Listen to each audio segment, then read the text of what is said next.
Hello everyone, I am Dr. Adi Pratyusha, consultant neuropsychiatrist, Germantown Hospital. So today I am going to talk about something that has just taken our world by storm, that is COVID-19. Coronavirus is an outbreak which has just pushed the world into a state of crisis. Everyone is in just a survival mode where the survival of the fittest is being claimed right now. What exactly is this pandemic about? See, truly speaking, pandemics are never new for us. They have existed since time immemorial. We've heard about cholera, we've heard about plague. Actually, the China was being constructed just because it fought this pandemic plague. But we have never imagined the magnitude of impact it has over the current generation unless we are experiencing it right now. Right from the fear of contracting the illness to misunderstanding every small cold, cough, fever to the coronavirus, nothing seems easy for us. Though everybody is focusing on the physical health, something which is being most impacted and neglected too is our mental health. Coronavirus is taking a lot of psychological impacts in individuals. You can question how. So basically, first thing is the stigma it has associated with the diagnosis. So when every individual, when they're experiencing some kind of a symptoms like fever, cold, cough, they are very scared to come out and open up. Nobody is coming out for getting it tested because they have the stigma around the diagnosis. They feel that if they are being diagnosed with corona, they would be abandoned, they would be going into a sense of isolation and the lack of community support. We've heard about several cases where some landlords have been really rude with the people and have been sending them out of the houses saying that they would contract the infection. And not to forget, this creates a lot of distress and negative thoughts and might also lead in suicidal thoughts, like the case we've seen the other day. A 60-year-old man has jumped from his own building because of the fear that he might have contracted coronavirus. Instead, he was actually tested negative for this corona, but still that fear haunted him such that he has taken his life. And second thing will be the anxiety. So when this fear of contracting an illness comes towards an individual, he is so anxious that he might spread it to the other family members, or that he might be socially distancing from the others. And because of this lockdown, okay, not mere the illness but also the measures which are being taken to curb the illness is also creating a problem for us, like for the lockdown. When individuals who are separated from their families, they are experiencing a sense of loneliness and a kind of helplessness and hopelessness is resulting in these individuals. And the mere lockdown is also creating a sense of frustration, aggression, and there's so much of economic slowdown that's happening around because of the world has come to a shut. Many people are losing their jobs, because of which again it is resulting in financial crisis and further interpersonal strain, and all resulting in mental fatigue and stress. Elderly are fearful that they might the fear of death is coming into them. That might not be their medical needs, and adults are worried about their children because the schools are shut down, the education is being affected, and because of this lack of socialization, children are being more addicted towards the gaming, towards internet addiction and social media. And even the pregnant mothers, you know, they are scared to go for antenatal checkups. They fear that the newborn will be exposed to such a virus filled world. And all of this is kind of creating a mental fatigue and stress. It might range from a mild anxiety where a person has a fear that they might contract some illness or die, or that might result in a severe cases like depression or suicidal thoughts where many of them have been acting around. Another most important thing is the addictions. Most of them, in order to try to escape from these situations, they are using some of the psychotropic drugs or alcohol. But because of this lockdown, we don't have adequate supply of alcohol, which is again another problem, because the alcoholics who are actually dependent on alcohol are again resulting in withdrawal symptoms and further aggravation of the medical symptomatology. But how do we get over this? Do we say that because the world has come to an end, or world is fighting against this battle, we all have to shut down and be quiet? No, you're not alone. You can use this time with an altruistic approach towards the future. Like for example, you can use this time in introspecting yourself for the betterment of your own self. You can start reading, you can make schedules, organizing your daily living, that how the aftermath of this lockdown would get over, what would you do with your life. You can use this time in interacting with your family members and getting to know each other much better, because in this fast-paced world where everyone is running in the race of success, this is a time where you stop, pause and think about your life. And also you can see that because of this lockdown, you can think in a positive way. Now you're staying back at home, you're trying to curb the transmission of infection. In this way, we will be able to fight corona more better and in a faster way. And also we have other adequate services, like we have helplines, and for people who need more scrutiny, we have video consultations. You don't have to suffer in silence. Let's not worry. Together we stand, and united, the faster and stronger we rise against this fight. So coming to what precautions that have to be taken for individuals, for general population, and also for those who have been diagnosed with COVID and the family members who are struggling with this. So first we'll come for the general population.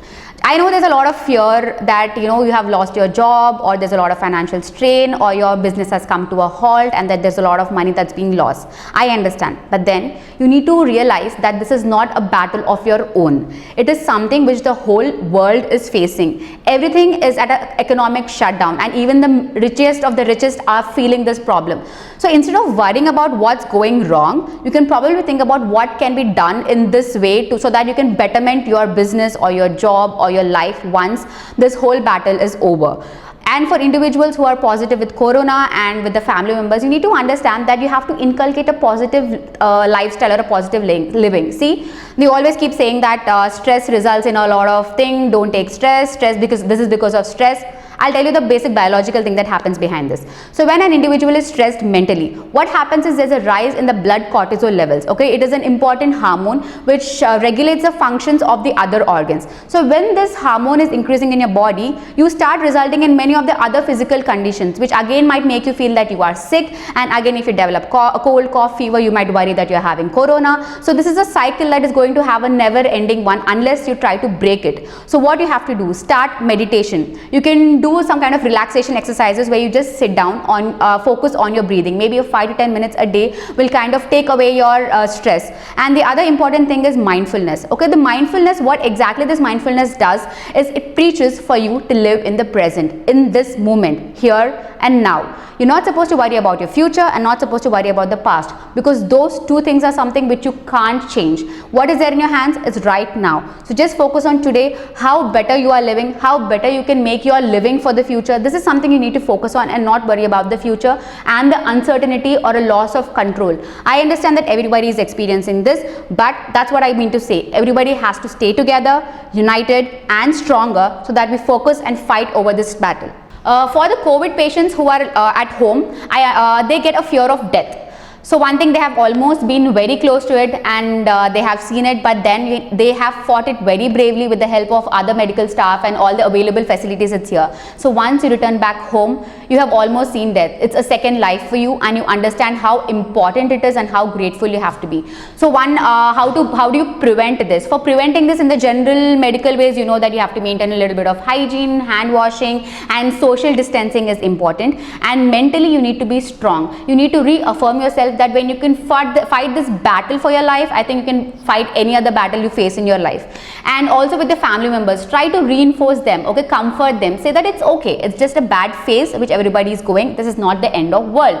We will recover and recoup from this loss and make it much better and brighter. For everyone who feels lost and helpless at this moment, just understand it is a phase, and as it goes, it passes by, and you have to emerge more stronger, more better and more brighter to fight it with a more courage and be strong. So for the stress that happens in individual at the home level, as I've already mentioned, one thing is to do with your relaxation exercises where you focus on your breathing and you do inhalation, exhalation for about 5 minutes with just focusing on this moment. Okay, there'll be a lot of random thoughts that keep coming into your head, but just see that you don't weigh any importance to any thought that comes into your head. You only have to focus at the right now on yourself and how you're feeling better within yourself. And the second thing which you can do will be you can engage in some kind of an activity, okay, because as you know, an empty mind is a devil's workshop, and right now all of us are empty at home, having nothing to do at hand. So what you can do is probably you can get involved in a lot of other activities which probably you didn't get time to do,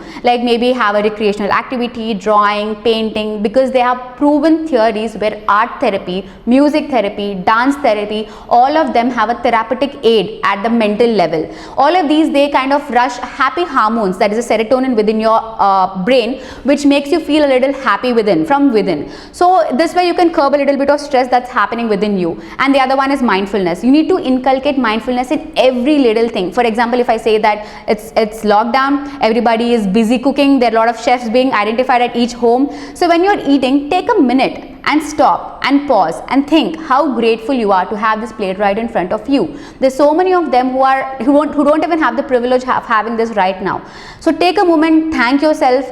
feel happy about it, and that you're united and grounded with your family and able to live a life which most of the people are devoid of. So rather than worrying about what is happening or what you're losing, feel happy and contented about what you are having at the moment. So coming to the dietary changes or the diets that have to be followed by individuals for COVID for general population also. So first thing, you need to understand that we need immunity. A lot of immunity is required to fight this infectious conditions. So nuts, eggs, protein, see that you have a lot of high protein thing like fish. I understand that the difficulty in finding foods and having them, but try to find the best of whatever you can. And also, if I'm saying this nuts and green leafy vegetables because they are rich source of serotonin, that is the happy hormone, which I again want to say. When you're indulging in these foods, automatically your body secretes a lot of serotonin, which kind of makes you feel a little happy, composed and relaxed. So all you have to do is remember that proteins are important and focus on a high protein diet with less fat and moderate carbs. Probably that should be a good for you all to fight against this thing. So we at Germantown Hospitals have started a helpline for individuals who need some kind of a counseling when you are having any stress, any factors that are bothering you, and you feel that people around you are not in a state of mind to listen and appreciate your problems. We are here to help you. You don't have to suffer in silence. You can just contact the number where all of us are available to help you, to listen to you and to guide you all. And for individual who needs more scrutiny and more special care, we also have video consultations for them. You can access the ability of mental health right from your own comfort zone at home.